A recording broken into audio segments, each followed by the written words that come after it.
Olá pessoal, tudo bem?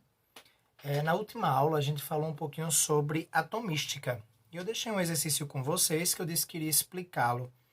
Então o vídeo de hoje é para a gente conversar um pouquinho sobre esse exercício. São 4 quesitos no final do slide e o primeiro ele traz essa tabela e diz assim: complete a tabela acima com os valores desconhecidos. Faça a notação química para cada espécie da tabela usando o símbolo do elemento e sua carga eletrônica. E na letra B pergunta quais são isótopos entre si. Justifique. Bem, para a gente completar a tabela, a gente precisa lembrar o que significam essas letrinhas.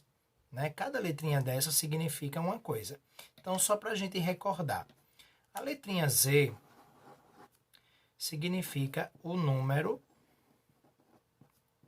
atômico. Esse número atômico é a identidade do átomo. Como assim, professor, a identidade?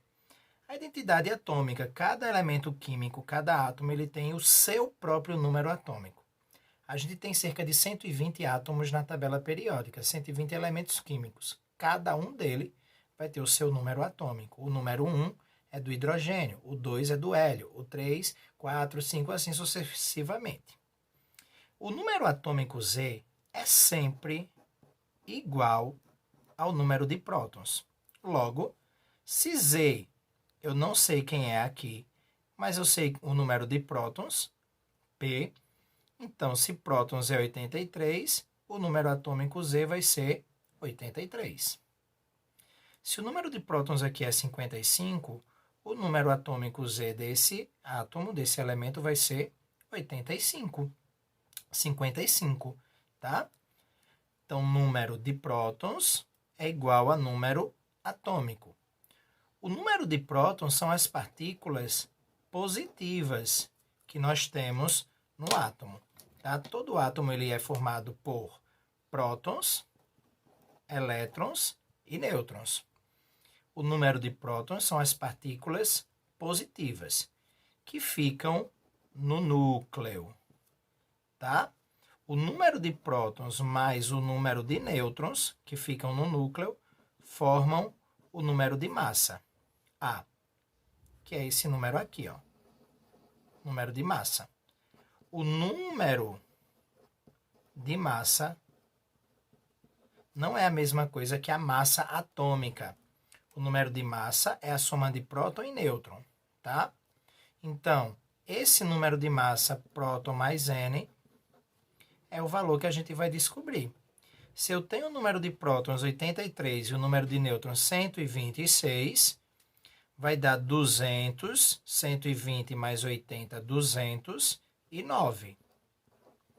O número de massa desse elemento aqui é 209. Ok? Através do número de massa, eu consigo descobrir o número de nêutrons. Aqui a gente tem o número de nêutrons.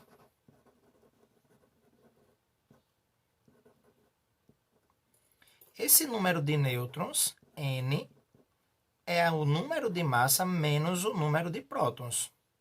Ou N é o número de massa menos o número atômico, já que o número atômico é igual ao número de prótons, ok? Então, se eu tenho no elemento D, no átomo D aqui, o elemento químico, a partícula D, ela tem 133 de número de massa e 55 de número de prótons. O número de nêutrons vai ser a subtração entre esses dois números. Vai ser 133 menos 55. Calculando isso daí, 5 para 13 vai quanto? 5, 8. Vai 1. 6 para 13, 7. Vai 1, 0. 78. Então, o número de nêutrons do elemento D, da partícula D, é 78. Ok? Gente, o número de elétrons aqui, ó, todos estão preenchidos. Ok?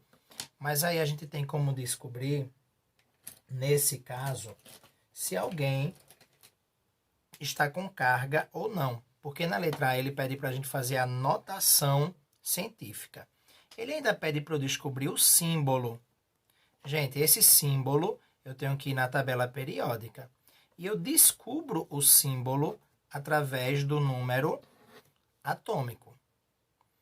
Quem é na tabela periódica o átomo com o número atômico 83? Quem é o 55? Quem é o 16? Quem é o 56? E quem é o 55? Tá? Então, através disso daí, a gente consegue descobrir o símbolo do elemento. Olhando a minha tabela periódica, eu vou descobrir o símbolo de cada elemento, tá? Então, vou deixar ela aqui do meu lado. O elemento que tem número atômico 83, olhando pela nossa tabela periódica, é o bismuto. O símbolo dele é Bi. Bismuto. O elemento que tem o número atômico 55, na tabela periódica, é o césio. O símbolo dele é CS. O de baixo também é césio, CS. O elemento com número atômico 16 é o enxofre, símbolo S. E o elemento com número atômico 56, bem, continuando aí, o elemento que tem número atômico 56, na tabela a gente descobriu que foi o bário, tá? A letra A pede para a gente fazer a notação química. A notação química é isso aqui, ó, gente. Nós vamos ter o símbolo do elemento, que a gente já descobriu, colocar o número de massa em cima, o número atômico embaixo e a carga. Essa carga tem a ver com o número de prótons e elétrons. Se forem diferentes, fica com carga. Se ele tiver mais próton, ele fica com carga positiva. Se ele tiver mais elétron, ele fica com carga negativa. Eu faço a subtração e vejo quanto é essa diferença. Se o número de prótons for igual ao número de elétrons, a carga desse átomo é zero. Ele vai ser chamado de átomo neutro, tá? Porque ele não tem carga. Nesse caso aqui, a gente tem o bismuto. É o primeiro elemento. O número de massa dele é 209. Tá aqui em cima, ó, 209. O número atômico dele é 83. Tá aqui embaixo, 83. A carga dele é a diferença de prótons e elétrons, 83 e 83. Então, não há diferença. Então, a carga dele não existe. É zero. E eu não preciso colocar. O césio. O número de massa dele é 133. O número atômico dele, 55. O número de prótons e elétrons dele é diferente, ó. Ele tem 55 prótons, 54 elétrons. Os átomos perdem ou ganham elétrons, tá? É muito mais fácil ele ganhar ou perder partículas da eletrosfera. Se ele ganhar, ele fica com mais elétrons, então ele fica com carga negativa. Se ele perder, ele fica com menos elétrons, então ele fica com mais prótons. Ele fica com carga positiva. Ele aqui tem um próton a mais do que elétrons, então ele perdeu um elétron, porque o ideal é que sejam iguais as duas partículas para deixar o átomo neutro, balanceado em relação às cargas. Como o número de prótons e de elétrons desse átomo césio, ele não é igual, não está um átomo neutro, ele tem um elétron a menos do que próton. Então, ele tem uma carga positiva a mais. Então, eu coloco mais 1, ou só o mais. Quando é 1, a gente não precisa colocar o número. Ele tem uma carga a mais, tá? Sempre que o átomo tiver com essa notação química com carga, eu vou saber se ele ganhou ou perdeu elétrons, tá? Porque o número de elétrons a gente tira ele daqui de dentro dessa notação de acordo com o número de prótons. Teria que ser igual, 55. Tem uma carga a mais, perdeu. Sempre que for mais, ele perde. Perdeu 1, então ele tem 54 elétrons. O enxofre, o símbolo dele é o S. O número de massa dele a gente ainda não calculou aqui, ó. Só que eu sei que o número de massa é prótons mais nêutrons, tá? E o número de prótons é igual ao número atômico, 16 para ele aqui e 55 para o outro, para completar. Então, ele vai ter 16 mais 16, que vai dar 32. Tá? O número de nêutrons desse carinha aqui, ó, é o número de massa menos o número de prótons, que vai ser 137 menos 56. Fazendo isso aqui, ó, 6 para 7 vai 1, 5 para 13, 8, 81. E o número de massa desse elemento aqui, J, partícula J, é a soma de prótons e nêutrons. 82 mais 55, que vai dar 7, 5 e 2, 7, 8 e 5, 8, 9, 10, 13. 137. Ok? Então, bora lá. O enxofre, qual é a massa dele? 32. Qual é o número atômico dele? 16. O número de prótons é diferente do número de elétrons. Ó, ele tem mais elétrons do que prótons. Tem quantos a mais? 2. Ele tem 2 cargas negativas. 2 menos 2 cargas negativas a mais. O bário, o número de massa dele, 137. Número atômico, 56. O número de prótons dele não é igual ao de elétrons, ó. Ele tem mais próton do que elétron. Quantos a mais? 2. Então, ele tem 2 a mais positivo. 2 mais.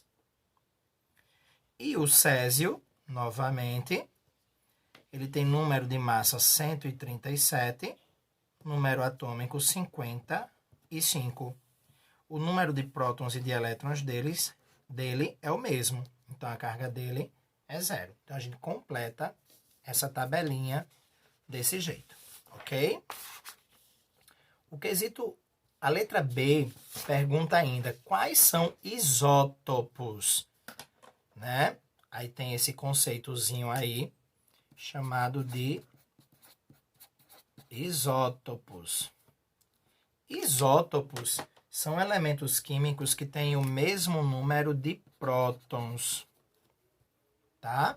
Esse Pzinho aí vai indicar pra gente que eles vão ter o mesmo número de prótons. Quem é que tem o mesmo número de prótons? É só olhar, ó. É esse aqui, 55, e esse 55, que é D e J, que é o césio.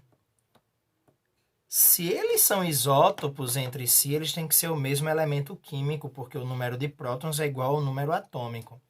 E é isso que diferencia, por exemplo, um elemento radioativo de um elemento não radioativo. O césio aqui, ele tem o mesmo número de prótons, mas a massa deles, o número de massa é diferente. Ó, um é 137 e o outro é 133. Isótopos são elementos que têm o mesmo número atômico e diferentes números de massa e de nêutrons, tá? A única coisa igual entre eles é o número de prótons. Aí a gente viu que existem também os isóbaros, isótonos, isoeletrônicos, tá? Isóbaros, mesmo número de massa, Ba, o Azinho. Isótonos, mesmo número de nêutrons, o N. E isoeletrônicos, o mesmo número de elétrons. Tranquilo? O exercício 2 Diz assim, ó, faça a distribuição eletrônica em camadas e em níveis e subníveis energéticos para cada espécie química da questão anterior. Eu vou fazer do bismuto, que é o primeiro, tá? O resto vocês fazem. Bismuto, a notação dele é essa daqui, ó. A distribuição que ele quer aí é a distribuição dos elétrons. Cuidado com a carga. Se ele tiver a carga mais, ele perdeu. Se ele tiver carga menos, ele ganhou. Então, eu tenho que considerar essa carga, tá certo? Com relação ao bismuto, ele tem 83, tá? A gente viu que o átomo ele tem um núcleo,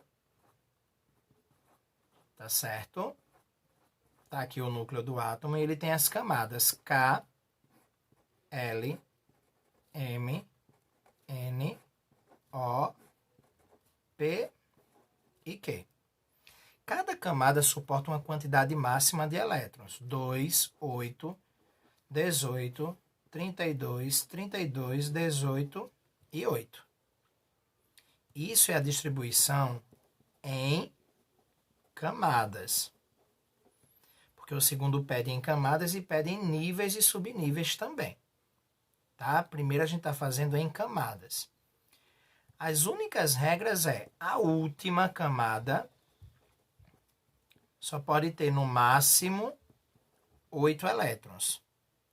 Se ficar entre 9 e 18, eu deixo 8 e passo o resto para a próxima. Se tiver entre 19 e 32, eu deixo 18 e passo o resto para a próxima, tá? Então, a gente vai ter o seguinte.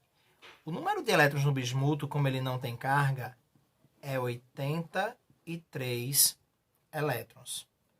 Quantos elétrons cabem na camada K? 2.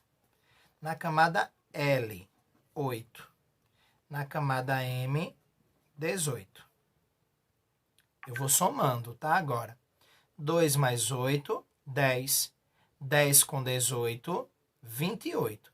Então, eu já tenho aqui um total de 28. Mas eu tenho que chegar em 83. A camada N cabem 32. 28 mais 32 dá 60. Tá? Então, eu já tenho aí 60. Ainda faltam para 83, 23. A camada O, ela cabe até 32. Então, caberia os 23, porque cabem até 32. Só que eu não posso colocar 23 porque acabou. É a última. A última só pode ter no máximo, lembra disso daqui, 8. Tá? Então, o que é que eu vou fazer? Tá nessa segunda regra, ó. Tá entre 19 e 32. Eu deixo aqui 18 e passo o que sobrou para a próxima. A próxima é a P. 18 para chegar nos 23 que eu tinha, 18, 19, 20, 21, 22, 23. 5. A última camada agora é a camada P, com 5 elétrons. Pode ter 5 elétrons na última camada? Pode. A última camada pode ter no máximo 8 elétrons. Ok? O que ele pede depois é que a gente faça a distribuição em níveis e subníveis. Aí a gente vai precisar do diagrama de Linus Pauling para isso. O diagrama ele é composto por 7 níveis, tá? Esses níveis representam essas mesmas camadas. Cada nível vai caber essa quantidade de elétrons, tá?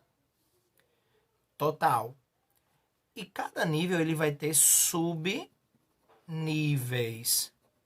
Os subníveis são S, P, D e F. O subnível S cabem 2 elétrons.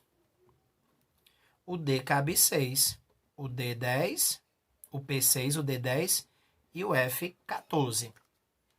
Então, eu vou colocar os subníveis para cada camada, que dê a quantidade de elétrons total, tá? A camada 1, eu vou colocar o subnível 1s2. 2 elétrons é o que cabe na camada 1. Concluí. O nível 2, 2s2, 2p6. 6 mais 2, 8. O nível 3, 3s2, 3p6, 3d, 10. Tá? Quando a gente somar, dá 18, que é o que cabe na camada 3.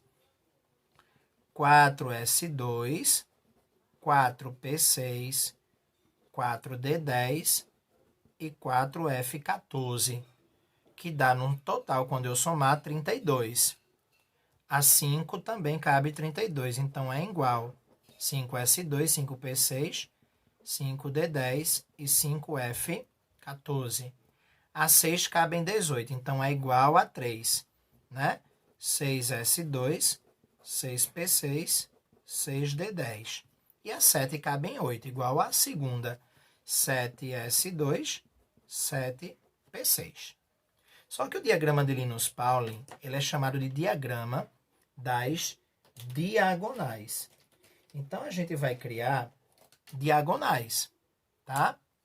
Assim, ó.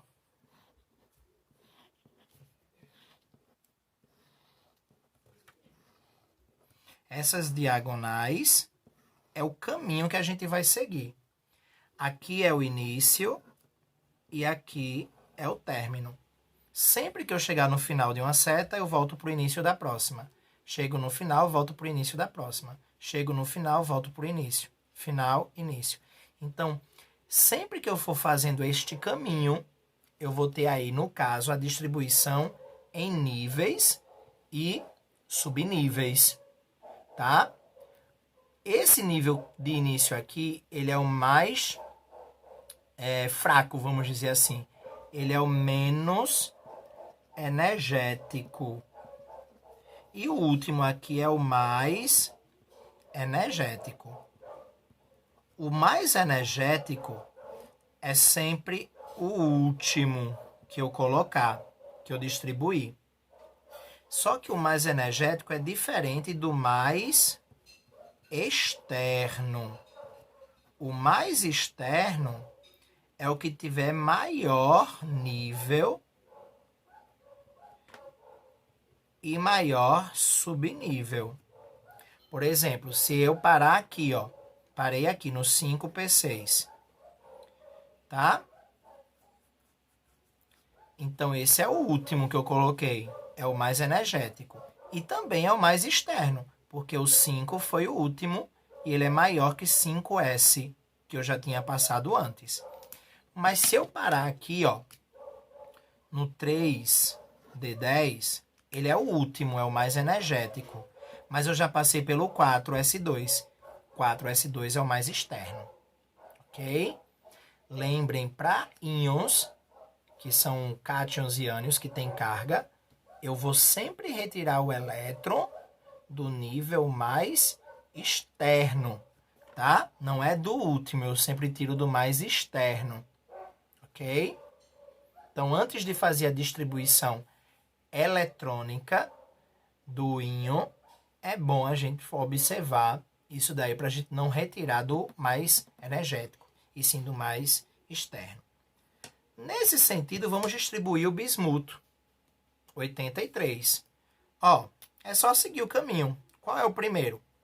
1s2, 2s2, 2p6, 3s2, 3p6, 4s2, 3d10, 4p6, 5s2, 4d10. Vou parar aqui para somar, tá? 2, 4, 10, 12, 18, 20, 30, 36, 38. 38 com 10, 48. Continuando. 5p6, 48 com 6, dá 50 e 48 com 6 dá 54. Não é isso? 48, 49 e 50. 51, 52, 53, 54. 6S2, 56. 4F, 56 com 10. 66 com 4. 70. Então, eu posso colocar, que ainda está faltando, 14. 5D10, 70 com 10, 80. E 6P, 80. Faltam 3 apenas. O P cabe 6, mas eu posso deixar ele só com 3, porque é o que tem para concluir, ok? Então, eu parei no 6P3, P3, né, no caso, porque só precisavam de mais 3 elétrons. Aqui é a distribuição em níveis e subníveis, ok? A questão 3, ele pede para a gente determinar os números quânticos para esses níveis e subníveis. São 4 números quânticos. Eu vou colocar ele aqui desse ladinho. Eu vou botar aqui embaixo, tá? Tem o número quântico principal, que é representado pela letra N. O secundário, que é a letra L. O magnético, que é a letra M. E o spin, que é a letra S. São 4 números quânticos. Principal, secundário, magnético e spin. O número quântico principal tem a ver com o nível. Qual foi o nível que eu parei? O último, 6. Então, o número quântico principal dele é 6. Tá? Tem a ver com o nível. Os níveis são esses aqui, ó. O número quântico secundário tem a ver com o subnível. Quais são os subníveis? S, P, D e F. S, P, D e F.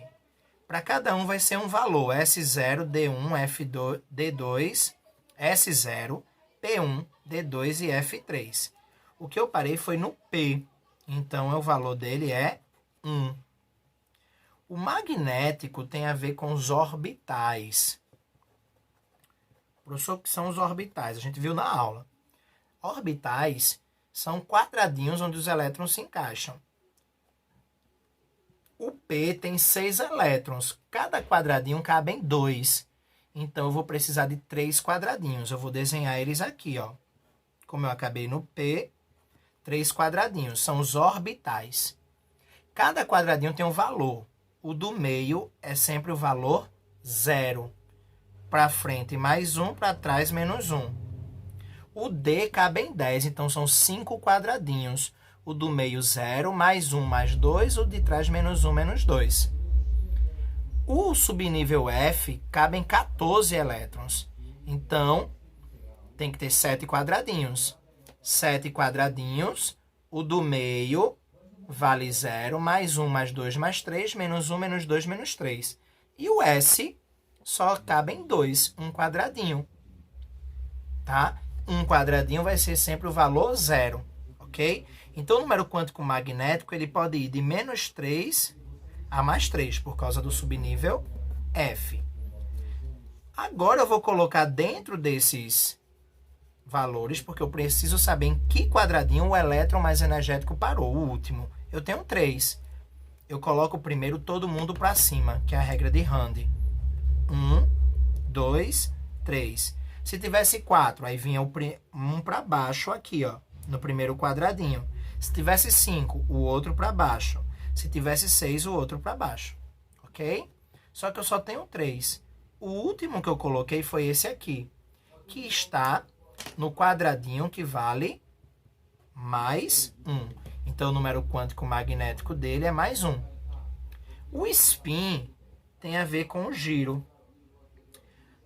O elétron pode girar para a direita ou para a esquerda, que a gente representa pelas setinhas, para cima ou para baixo. Se a setinha for para cima, o número quântico spin dele é menos 1/2. Se for para baixo, mais 1/2. Só que a questão vai sempre dizer, tá? Normalmente é essa a regra. Mas a questão pode dizer, considere o primeiro elétron mais 1/2. Quem é o primeiro? É o para cima. Então, você vai considerar ele mais 1/2, todos para cima, e o para baixo menos 1/2. O que eu coloquei aqui, o último, foi para cima, menos 1/2. Tá bom? Vocês vão tentar fazer o exercício e a gente vai corrigindo aos poucos, tá? Com o que vocês fizeram e outros exemplos. O exercício 4, ele pede para citar as diferenças entre os modelos de Dalton, Thomson, Bohr, Rutherford e Bohr. Lembrem de uma coisa. Dalton, ele falava de uma bolinha, chamada bola de bilhar. O átomo era considerado uma bola, tá? Uma esfera maciça e indivisível. Depois surge o modelo de Thomson, onde o átomo é uma esfera positiva com cargas negativas incrustadas. Essas cargas negativas são os elétrons que foram descobertos na época, tá? Depois, no modelo de Rutherford que a gente viu, o átomo teria um núcleo positivo, tá? E existiam nêutrons, mas ele não conseguiu comprovar, então núcleo positivo. E ao redor dele, os elétrons girariam em órbitas, tá? Os elétrons girariam em órbitas. O modelo dele, modelo do sistema solar ou sistema planetário. O de Thomson, pudim com passas. O pudim seria a massa e as passas, os elétrons. E o último modelo, que é o modelo de Bohr, ele atualizou o modelo de Rutherford, dizendo que existiam prótons positivos no núcleo, tá? Existiam partículas neutras nesse núcleo e os elétrons girariam em órbitas. Ele só aperfeiçoou o modelo de Rutherford. Claro que não tão simplificadamente, né? Teve algumas contribuições que envolvem muita coisa como a gente viu na aula. Mas para fazer uma comparação entre esses modelos, né? E a questão diz, use o elétron como um personagem que troca de roupa durante o passar do tempo. Então é como se ele fosse vestindo uma roupagem nova ao longo do tempo. Tá certo? Tchauzinho para vocês e bons estudos.